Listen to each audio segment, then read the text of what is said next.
What up, guys? It's Pedro. Welcome back to the vlog. Welcome back to the channel. And look who we have. We got my dog, Diesel. So today is just going to be random. We're going to hang out with Jaden, go eat some brunch. I haven't had breakfast yet. See you guys over there with Jaden. So guys, I have no idea what we're going to be planning today. We're just going with the flow with Jaden. We might honestly wash her up. She's looking pretty dirty. In the front, it's pretty clean, but everything else is... Look who it is. Have you posted this in the vlog yet? Yeah. Okay. This is his new project. Look at this beauty. Mazda Miata. It's as small as me. I like it. Look. Oh my. It's so tiny. Have you named her? Huh? Have you named her? Haven't named her just yet, but she's going lower. No way. Yeah. Oh, that's gonna look beauty. Look at that. This is how small we are right now in his Miata. Look at that truck compared to us. I feel small. It's like the perfect car.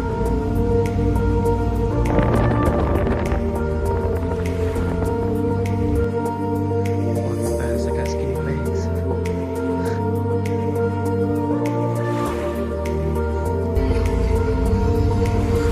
Look at his mom. He eats McDonald's. We're flying in.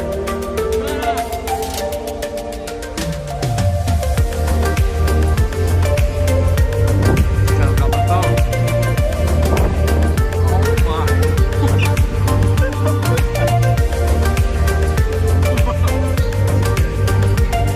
That booty though. She needs to clean.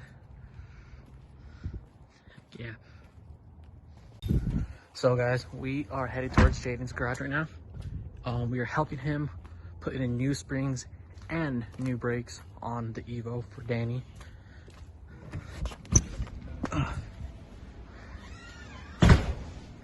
we're here.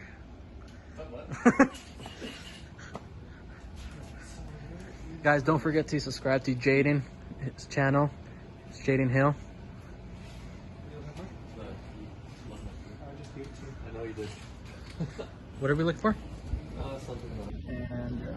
Alright guys, so real quick before we get started, I'm going to go over what the purpose of lowering springs and drilled and slotted rotors are. So first, we'll go inside to out. So the springs. What's the purpose of these drop springs? So the biggest thing is you can cut your factory spring, but the issue is it's still going to have the same spring rate, so it's going to bottom out really fast. These are going to have a little higher spring rate, so it won't bottom out, might be a tiny bit stiffer, but where you're lowering the car, it drops your overall center of gravity. That way you can take corners and the car will stay a little bit more flat and level to the ground. And yes, that's the biggest job that sway bars are for, but lowering springs definitely help so you're not riding like a monster truck. Then the next thing we're talking about are these beautiful rotors, drilled, slotted, and then they have some really nice channels in the center. So the slots are more so just to clean the brake pads, to get away all the excess dust and all the dirt and grime and the nastiness from the road. And then the drills are just to help dissipate heat and just sort of help the air, go through the rotor, clear throughout the whole thing. That way you have equal airflow. So the drills is just to help airflow all throughout the rotor to help keep it cool, as well as these slots in the center. It just helps carry air from the center to the outside of the rotor.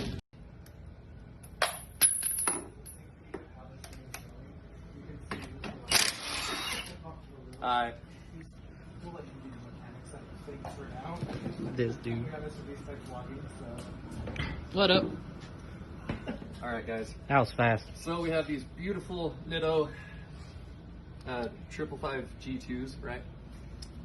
Yep, and yeah, so these guys, so in order to take these brake pads out, you're gonna have these two pins right here, and that's it. So, yes, you should use a punch instead of a screwdriver. Our shop's just a mess, so this will work. Yeah, so we'll just pop those guys out a little bit, grab a smaller one, line it up. Hopefully, you should be able to just grab them and just wiggle them out the rest of the way. And then we won't be reusing these brake pads, but there's a slight possibility they might be handy in the future. So we're gonna be very careful not to mar up the surface. All right, then after that, on the back side, you're gonna have two 19mm bolts that you're gonna have to loosen up. And we already did that because they were on there pretty good. You'll probably have to use a breaker bar because there's not enough room for a torque wrench. Well, for a Ugga, thanks. Sweet, so now we have the old rotor off. You can see it's pretty nasty, but it's not too terrible in all reality. So hand this off to one of these guys back here. And then I'm gonna put this bolt back in just sort of loosely. That way the caliper is not just sort of hanging by the brake line, just so it doesn't cause any damage.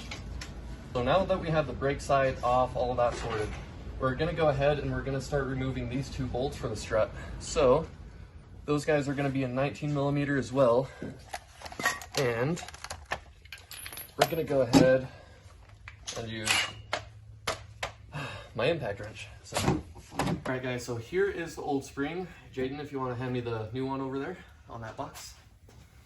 Here's the new one versus the old. You can tell there's not a ton of height if you just look at it, you know, in the picture, but once this spring settles over, you know, a couple hours or a couple drives, it's probably gonna be about ½ inch to 1 inch lower than this spring. So that being said, let's get this guy thrown on and let's get everything mounted back up in the car. All right guys, so when you put the new spring on, make sure to line it up with this little detent so it butts up against so it's not moving all over the place. And then take your hat, and we might not have to compress the spring, which would be nice.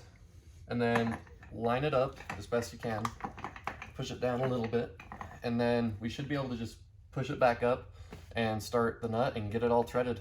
It is driven quite a bit, and it's been driven in some pretty cruddy conditions before. We're gonna go ahead and put a little bit of anti-seize on the bolts just so it doesn't become as corroded as it was. So when we take these off to hopefully do some proper coilovers, Danny, that way it's a lot easier to remove all the bolts and get everything set up. Before you even touch or think about touching this brake disc, go inside, wash your hands. Yes, I did wash them. They're just nasty. And just make sure to not touch any of these surfaces. That way you don't contaminate them. So we're gonna go ahead, put this on, and then we're gonna clean the disc off itself, because when they ship it, they have a little bit of oil just all around it. That way it doesn't rust, you know, in the middle of shipping. So let's go ahead and get this guy mounted up and we will go from there. Same thing with brake pads, make sure that they're clean, no oil, give them a quick wipe down. And then when you go to put them in, just make sure that the pistons inside the caliper are pushed back all the way, and Brembos are pretty easy, you can just do it by hand. And then you'll slide these guys in and we'll go on. All right guys, so we have these little pins. Make sure to put these back in, get your brake pads lined up, and then slide it in. And then I personally like to start with the bottom one. Get it lined up, grab just a rubber mallet, and just should be able to tap.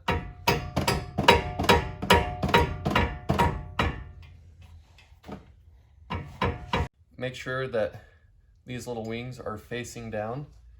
So you'll hook it on one clip, and then you'll sort of have to bend it a little bit. It's gonna be a little bit of a pain in the butt. All right, sweet, so that guy's lined up, so we're just gonna tap it in, and then we can put the wheel on, and this side is If you guys did enjoy that video, please hit that thumbs up. Don't forget to subscribe, and don't forget to subscribe to Jaden Hill. His channel is Jaden Hill, and I'll see you guys in the next vlog. Peace. I'm an icon, and my girl about a 10. I should fuck her in the Benz.